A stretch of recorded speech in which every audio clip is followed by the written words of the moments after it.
we've got Lucy Harris in the studio, who is the Welsh Stitch Witch. That's right. The Welsh Stitch Witch, her very self. Yeah.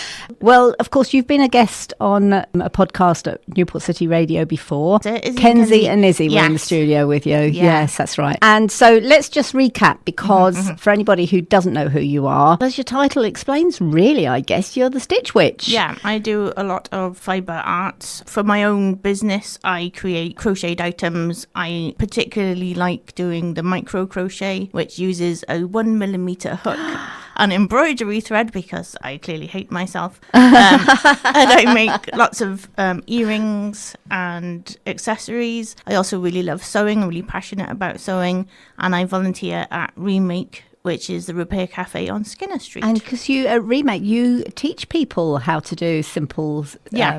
Well, I don't know how... I'm saying simple. I'm guessing you start off being with it being quite simple. But the basics of sewing, I guess, is it? Yeah, it is. We do a lot of skill sharing. It's very important to all of us on the sewing team in particular. We teach basic repair. We teach how to do visible mending, which is where you have a flaw or a hole or something in your garment and you embroider it to make it look like a flower or a little dog clever. Or something. And we run classes on how to make things. So I make eco sandwich wraps, which are... Oh, yeah. That's interesting. So they're a square made out of wipeable tablecloth material and then backed with like a cotton print. And I put some poppers on so you can close them. So you fold them up like an envelope and then popper them shut and then send them off to school with your child. And then your child can open it up and use it as a little mat for eating the sandwich off. That's a fabulous idea. Yeah, and then you bring them home and you can put them in the washing machine at 40 and not worry about them. A lot of people use beeswax wraps, which are amazing, but you can't wash them in the washing machine. And my son, he makes such a mess of his like sandwiches and he would get mayo everywhere or jam. Well, that's boys for you, isn't it? Sometimes it would somehow end up on the other side of the wrap where the cotton print was, and so we could put them in the washing machine and it's fine. So we teach that. We teach crochet, because you can make a number of eco products using crochet. You can make your own clothes. You can do all sorts of stuff. So we do a lot of skill sharing as well as repairing. I think that's all amazing. And I just think it's so important that a whole generation now possibly doesn't learn simple skills like sewing, like sewing a button on or stitching a hem up as a matter of course. Yeah. And so to have the opportunity to meet up with someone like you, just pop into Remake, just to learn the simple things and then move on to the more fun things like your little earrings are just so cute. Thank you. Yeah, so we're going to be doing some Christmas workshops coming up, and we haven't solidified what they're going to be yet, but I want at least one of them to be making a personalised Christmas stocking or a personalised little zip-up pouch for you to give as gifts. Because when I did my big project this year, which we will talk about in a moment, we had support from a big company that are called Cricket, and they gave us a lot of the materials to make the big project. And so I want to start incorporating that into things that we did. So last week on Tuesday, I actually helped out with a workshop that we did for adults with learning difficulties, and they were learning about sustainability and reusing packaging, such as like bottles. And so Remake hosts the zero refillables, and so we made labels for their bottles, which they could then stick on to say shampoo or body wash or washing up liquid or something like that. So I want to start incorporating that into some of the things that we do. So making a personalised Christmas stocking with wonderful. Your little one's name, or in the case of some people, which I won't mention names, Philip. Doggy your ones, dogs. Of course. Yeah. Well, my dog has her own Christmas stocking. Well, there you go. So, you know. Yeah. So that sounds wonderful. Yeah. So I've got cats, so they'll get one.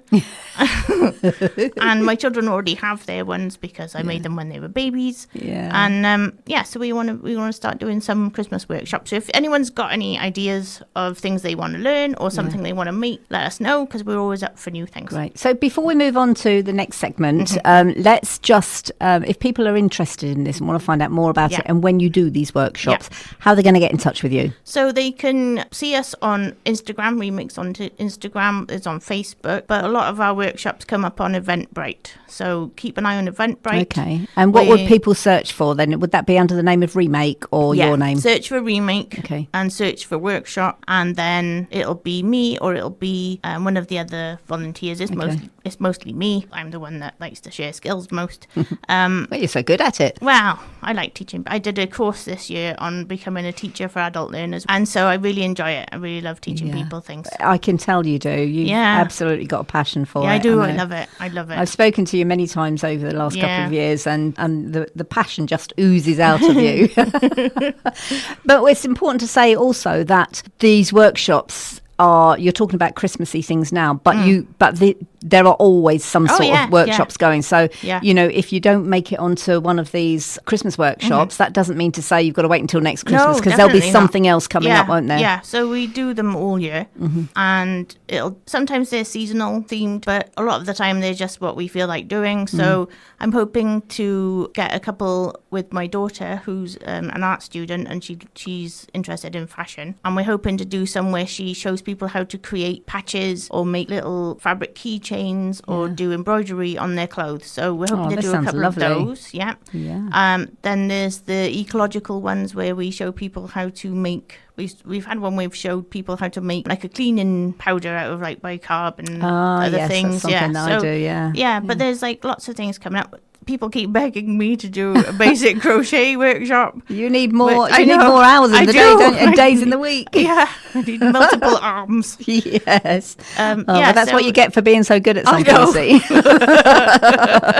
All right, let's talk a little bit about your recent big project, because the last time you came into Newport City Radio, you were telling the girls about it was just about to start this project, and you hadn't started it, and you were excited about it, but now it's done.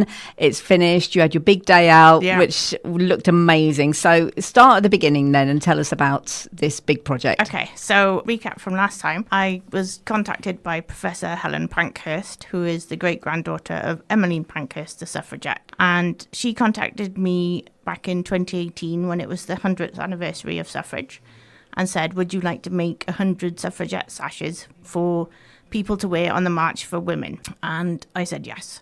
And myself and some other colleagues I had at the time, who were also seamstresses, we made the 100 sashes, we sent them off, and that was that. She then contacted me last year, just before Christmas, and said, would you like to do it again? And I said yes, because at the time, Remake, the repair cafe, were really struggling for funding, and we were really worried that we were going to close.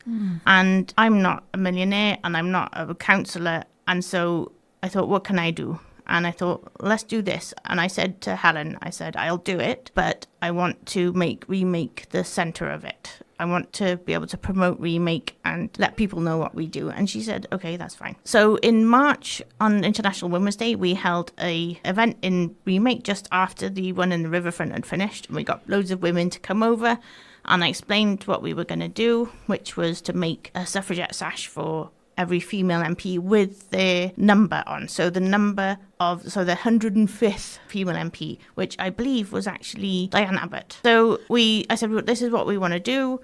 Can you come and help? And we had a few people come from that, and we had a few people that come to Sewing Club at Remake, which we do on a Thursday afternoon, 1 till 3. And there was me, there was Penny, Marsha, and Freya, my daughter.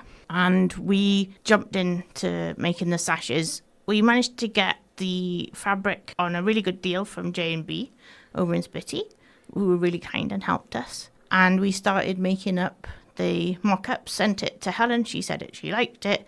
So full speed ahead we went. We were then presented with a bit of an issue where Helen didn't have a lot of money to pay for these sashes. So we were like, well, what are we going to do? Because we've got the material now, but we've got no way to put words on. So as I mentioned before, I use the Cricut machine, both personally and in Remake, to personalise things, to make, things out of card, to do all sorts of stuff. And I thought, well, I can email them. What's the harm? All they can say is no. So I did, and I didn't hear anything back. And I thought, okay, fair enough. And I was having a bit of a panic, I gotta be honest. And then they phoned me and they said, we'd love to help you. And they sent us all the material that we needed. They sent us 2 more cutting machines, all the accessories that we'd need for making it as well. Brilliant. And they contacted Helen and talked to her about it as well. So that was amazing. So off we went, we did it. We managed to get them completed by probably the second week of June, and they needed to be in London by the 1st of July. And we didn't know how we were going to do that. And so Jessica Morden MP came in to the cafe, because she's the MP for that ward, and she said, I'm going to help you. And she was absolutely amazing, and she was so kind.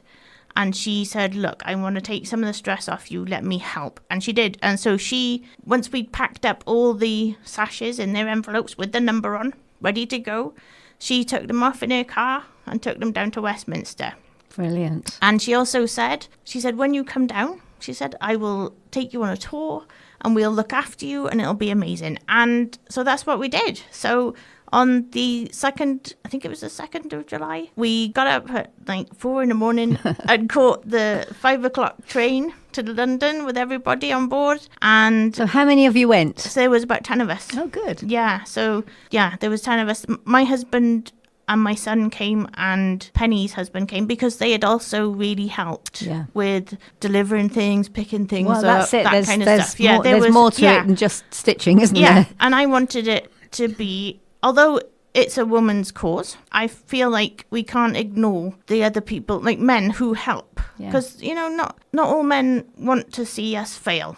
And no, you're absolutely right you there. know what I mean? And so we need to credit them too. Teamwork, isn't it? Yeah, and so this is the thing. It's equality. It's everyone being the same. So, so they all came, and we went to Westminster Hall, which was where the Kings and Queens lie in state, and we got to see the little plaque on the floor. And I was in my wheelchair at the time because my fibromyalgia had flared up because of the stress of making all the things.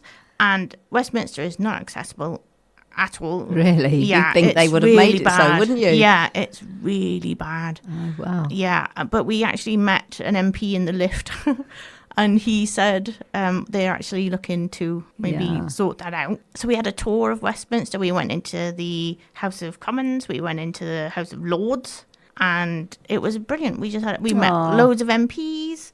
But we met Helen. Day. Yeah, we did. We did. We had a really good time. It was a really stressful project. Really stressful. It was rewarding as well. Yes, very rewarding. I mean, I was able to, because the first time I did it, my daughter was too young to help. She was 9. And this time, she'd actually just turned 17. And so she was amazing. She was absolutely amazing. She managed all the cutting out of the vinyl, and she had a little crew. She had a little crew of people teaching them how to prepare the vinyl for ironing on. She had about 5 people, and she was giving them orders. It was amazing.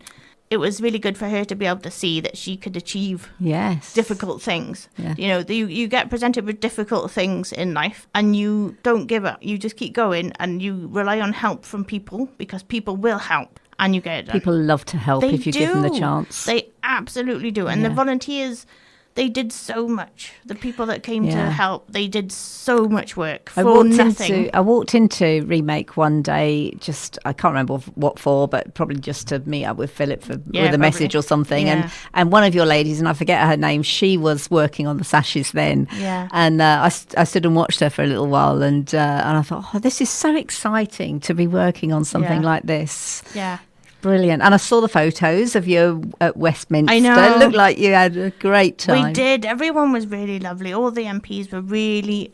so one of the MPs actually said to Penny, she said, I was my Jedi Master. She said to Penny that her daughter does horse riding or something. She said, and they get sashes. She said, and they're just cheap rubbish from China. She said, when I had this email come out about how I was going to get a sash, which Jessica arranged, she arranged all the emails. She said, I wasn't really bothered about coming down to collect it because, I didn't want that.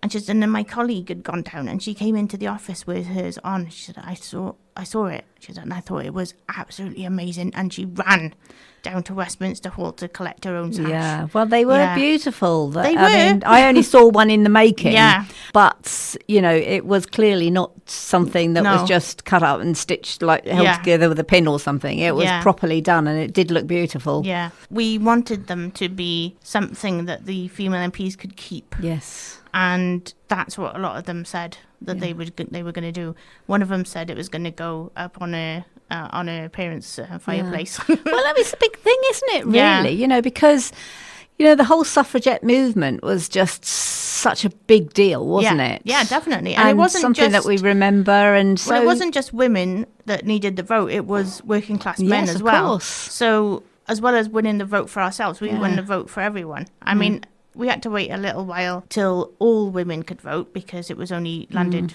women that could vote. But the fact that, because it was so interesting when we were making the sashes and looking at the few hundreds that we had, there was Diane Abbott was the first one, and then there was a few more in the hundreds, and then the 200s there was a bit more, and then in the 300s there was even more, and then when you got to 400s, it was almost the entirety of 400 were female MPs that were in Parliament now. And so these people that when we looked at the dates that they'd actually became MPs, they were quite recent. It was like, the 2010s up, female MPs so became how more many populous. did you make altogether? We made, in entirety, we made about 300. We allowed for mistakes because a lot of the people who were helping weren't seamstresses, or if they were very beginners from our sewing club, and we had people that couldn't sew at all that were doing jobs. And so we wanted to allow for people to make a mistake and not be worried. We had a few mistakes made, but not many. And I think Helen added one or two because a new MP got voted in the time that we were doing it. And we made a sash for Jo Cox, who was the MP that was murdered. Yeah. And we presented it to her sister, who was also an MP. Yeah. And she cried and we cried. And we had a big, huge hug. Yeah, we had a huge hug in Westminster Hall and she was blown away. Do you think this is something that might happen again on another big anniversary, 150 years, for instance, or? Well, Helen did say, would you do it again? And I was like, I don't know. You will. It's a bit stressful. Talking about suffragettes, my little granddaughter, she's 7, and at her school, probably about 6 months ago, they had class day where, because most of the children in her class at school are from different countries around the world, there are not that many that, or at least their heritage is from around the world. So the children were all invited to go in dressed in their heritage countries' national dress, and also to take a plate of food in that was from their country that their parents might have eaten when they were children or something like that, which was and they had a lovely day.